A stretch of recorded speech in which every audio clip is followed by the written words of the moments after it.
ইউসুফ আলাইহিস সালামের ইচ্ছা হলো আমার ভাইকে আমি রাখা দিব। এইবার ওই ভাইয়ের বড় ভাই তিনি বলতে লাগলেন, ও বাদশা, আপনি শোনেন না, কিছুদিন আগে আমাদের বাবার কাছ থেকে আমাদের এক ভাইকে নিয়ে আসছিলাম, তাকে বাঘে খেয়ে ফেলাইছে, বাবার কাছে দিতে পারি নাই। এইবার ইউসুফ বললেন, আচ্ছা, আমার কুয়ার মধ্যে ফেলায়া বাবার কাছে তো এটাই বলছিলাম, বাঘে খেয়ে ফেলাইছে। এবার যদি আপনি আমাদের এই ছোট্ট ভাইটাকে রেখে দেন, বাবার কাছে যে মুখ দেখাইতে পারবো না, আপনি তাকে আমাদের সাথে যাইতে দেন, তাকে আটকায় রাখেন না, তাকে আটক রাখেন না। বলে, না না না, কোনো ব্যবস্থা নাই, যাও যাও যাও, নিয়ে যেতে পারবে না।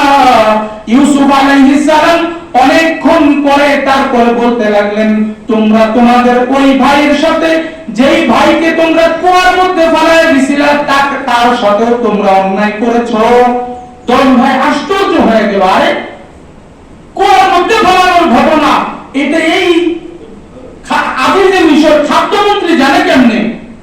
এটা তো আমরা ছাড়া, দলভাই ছাড়া, ওই ইউসুফ ছাড়া কেউ জানার কথা না। ওই ব্যক্তি আবার জেলখানার মধ্যে গেলেন। জেলখানার মধ্যে যাওয়ার পরে ইউসুফ আলাইহিস সালামকে বললেন যে, ইউসুফ, বাদশা তোমাকে তার পাশে রাখতে চায়, চলো যাই মিশরের রাজ দরবারে বাদশার পাশে। ইউসুফ বললেন, না না না, আমি ওই রাজমহলের মধ্যে যেতে চাই না। আমি রাজমহলের মধ্যে তখনই যেতে পারবো যখন বাদশা আমার ওই মহিলাদের কাহিনীটা সত্যতা যাচাই করে বাহির করবে।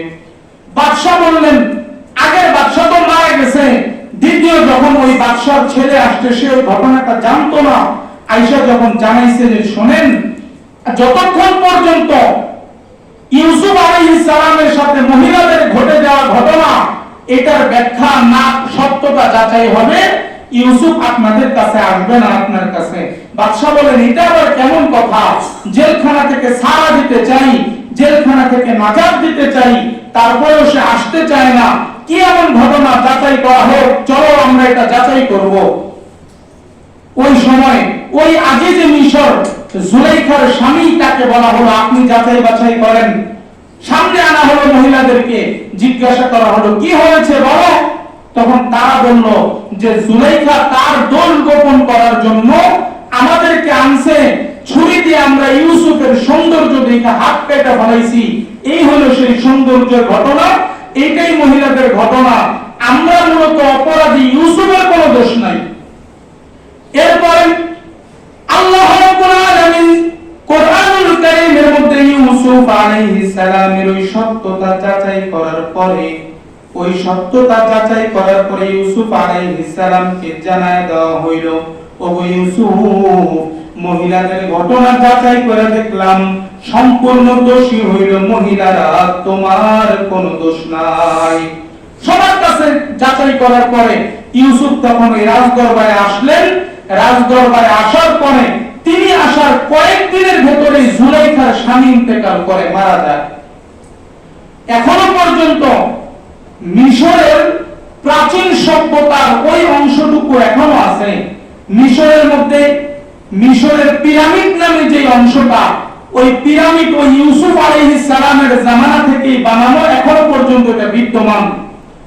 ওই পিরামিডের ভেতরে মিশরের যত রাজা বাদশারা ইন্তেকাল করে, মারা যায়, ওইখানে তাদের দেহটাকে মমি করে তারপরে রেখে দেওয়া হয়।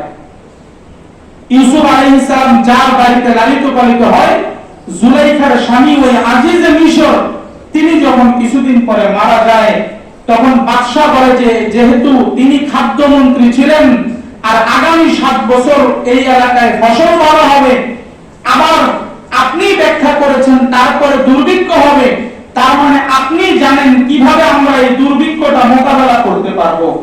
ইউসুফ আলাইহিস সালাম আল্লাহর কাছে হাত মিলা দোয়া করলেন, চাইলেন, ওগো মালিক, যে গুরু দায়িত্ব আমার কাছে দেওয়া হয়েছে, এইটা মোকাবেলা করার দায়িত্ব আপনি আমাকে দিয়ে দিন।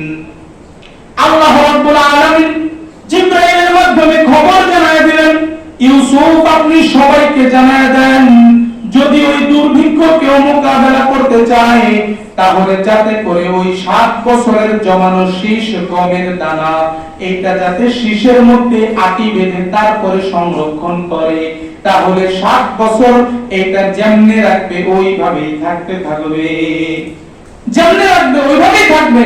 আপনি এটাকে সংরক্ষণ করেন। ইউসুফ আলাইহিস সালাম এইভাবে চালাইতে থাকলেন তার রাজ্যকে। যেহেতু লম্বা কয়েকদিন যাবত এই ঘটনা চলমান, আজকে চেষ্টা করব যাতে করে এটা সেখানে সমাপ্তি আনা যায়।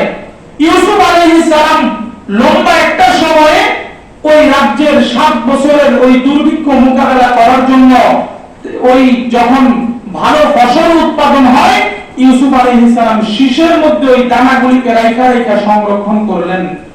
7 বছর পরে দুর্ভিক্ষ আরম্ভ হয়ে গেছে, বৃষ্টি নাই, কোনো পানি নাই, কোনো চাষাবাদ নাই, যাও লাগায় ওইটার ভিতরে গম হয় না, খালি চিটা হয়। এখন ইউসুফ আলাইহিস সালাম ওই রাজ্য এবং আশপাশের এলাকাগুলিকে নিরাপত্তা দেওয়ার দায়িত্ব পেলেন। লম্বা কয়েকদিন পর ইউসুফ আলাইহিস সালামের কানে খবর এসেছে যে শোনেন, আপনার এলাকায় 10 জন এমন ব্যক্তি এসেছে, যে 10 জন বলতেছে এইখান থেকে 8 দিনের দূরত্ব কেনান থেকে এখানে উপস্থিত হয়েছে। ইউসুফ আলাইহিস সালাম ওই 10 জনকে রাজ দরবারে আনার জন্য অনুমতি দিয়ে দিলেন। 10 জন যখন উপস্থিত হয়, ইউসুফ আলাইহিস সালাম ওই 10 জনকে চিনতে পারলেন, এরাই হইল আমার ভাই। ওই যে ঘটনা বলেছিলাম, 10 ভাই মিলে ইউসুফকে কুয়ার মধ্যে ফেলে দেয়। এরপরে লম্বা সময় যখন চলে যায়, ইউসুফ আলাইহিস সালাম ওই এলাকার রাজ দরবারের খাদ্যমন্ত্রীর দায়িত্ব যখন পেয়েছেন, ইউসুফ আলাইহিস সালামের 10 ভাইয়েরা অভাবের মধ্যে ইউসুফ আলাইহিস সালামের কাছে এসেছে খাবার নেওয়ার জন্য। ইউসুফ আলাইহিস সালাম তার ভাইদেরকে চিনতে পেরেছে, কিন্তু তার ভাইয়েরা ইউসুফকে চিনতে পারে নাই।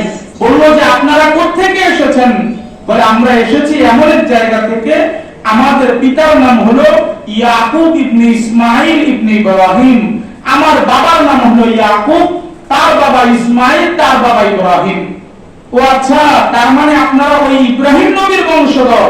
বলে হ্যাঁ, আমরা ইব্রাহিম নবীর বংশধর। এমনকি আমার বাবা ইয়াকুব তিনিও নবী। আপনি আমাদের জন্য আমাদের খাবারের ব্যবস্থা করেন। ইউসুফ আলাইহিস সালাম ওই বস্তার ভেতরে খাবার ব্যবস্থা করে 10 জনের জন্য খাবার বিতরণ করে দিলেন। এরপরে জিজ্ঞাসা করলেন, আপনাদের বাবা কোথায়? আপনাদের বাবাকে যদি নিয়ে আসতেন তাইলে তার জন্যও তো খাবার পাইতেন। আপনাদের বাবা আনলেন না, বাবা আনলে তো আরেক বস্তা খাবার বেশি পাইতেন। আচ্ছা, আপনাদের কি আর কেউ নাই? আপনাদের বাড়িতে আর কেউ আছে? প্রথমেই বলেছিলাম, ইয়াকুব আলাইহিস সালাম বিবাহ করেছিলেন 2টা। একজনের গর্ভে 10টা ছেলে সন্তান, আরেকজনের গর্ভে 2টা ছেলে সন্তান, এই মোট 12টা ভাই। 2টা ছেলে সন্তান, 2 জনের মধ্যে একজনের নাম হলো ইউসুফ, আরেকজনের নাম ছিল বিনিয়ামিন, যারা আপন ভাই। আর আরেক স্ত্রীর ঘরে 10 জন ভাই, যেই 10 জন এই মিশরের মধ্যে খাবার আনার জন্য, খাবার নেওয়ার জন্য এসেছেন। ইউসুফ জিজ্ঞাসা করলেন, আপনাদের বাড়িতে কি আর কেউ নাই? বলে আছে, আমাদের বাড়িতে আমাদের বাবা আছে, আমাদের মা আছে, আমার এক ভাই আছে, যে ভাই আমার বাবা ছাড়তে চায় না, তার কাছেই রাখে। বলে না না না, এইবার খাবার দিয়ে দিলাম, আগামীতে যদি আপনার বাবা অথবা আপনার ভাই 2 জনকে কাউকে না নিয়ে আসেন তাহলে কিন্তু খাবার দিব না। ওই 10 ভাই এলাকায় চলে গেলেন। কেনান দূরবর্তী 8 দিনের রাস্তা। 8 দিনের রাস্তা বাড়িতে যাওয়ার পরে ওই 10 ভাইয়ের স্ত্রীরা যখন খাবারের বস্তা খুললেন, খাবারের বস্তা খোলার পরে দেখে খাবারও আছে, আবার টাকাও আছে। যে টাকার বিনিময়ে খাবার দেওয়া হলো, খাবারও আছে, টাকাও আছে। ইয়াকুব আলাইহিস সালাম চিন্তা করলেন, ব্যাপার কি?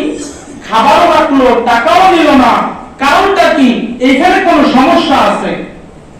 কিছুক্ষণ পরে 10 জন ছেলে বললেন যে বাবা, ওই বাদশা আমাদেরকে বলছে যে আমরা যদি আপনারে অথবা আমাদের ভাই বিনিয়ামিনরে নিয়ে না যাই তাইলে কিন্তু আমাদেরকে আগামীতে খাবার দিবে না। ইয়াকুব বললেন, যেটা ধারণা করছিলাম ওইটাই হয়েছে। আমি যেটা ভয় পাইছিলাম, টাকা এবং খাবার দুইটাই যেহেতু দিছে, তার মানে কোন কাহিনী আছে, এই যে কাহিনী ধরা পড়ছে। একবার ইউসুফকে আমার কাছ থেকে তোমরা কইলা নিয়া আর তাকে ফেরত আনলা না, এইবার বিনিয়ামিনকেও তোমরা নেওয়ার চিন্তা করলা। না না, আমি এভাবে দিব না।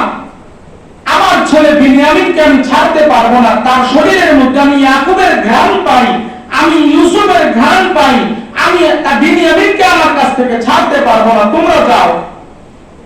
ওই ছেলেরা কিছুদিনের ভেতরে খাবার শেষ, ক্ষুধার যন্ত্রণা যখন সহ্য করতে পারে না, এইবার আবার যখন রওনা হবে, ইয়াকুব বলে না না, বিনিয়ামিনকে দেওয়ার কোনো উপায় নাই, তোমরা একা একাই চলে যাও। তারা কোনোভাবে যায় না। ইয়াকুব আলাইহিস সালাম জোর করে তার কাছ থেকে বলে যে না, এইবারের জন্য দেন, এক ভুল আর আমরা করব না। ইউসুফ আলাইহিস সালামের ভাই বিনিয়ামিনকে সাথে নিয়ে রওনা হইলেন। সাথে নিয়ে রওনা, ওইখানে যখন যায় পৌঁছলেন, এইবার ইউসুফ আলাইহিস সালাম তার ভাইকে দেখা তার কাছে রাইখা দেওয়ার নিয়ত করলেন। রাইখা দেওয়ার জন্য নিয়ত কি? ওই এলাকার একটা নিয়ম ছিল, যদি কেউ কোনো চুরি করত, চোরের শাস্তি একটাই, ওই এলাকায় গোলাম বানায় রাখা হইতো।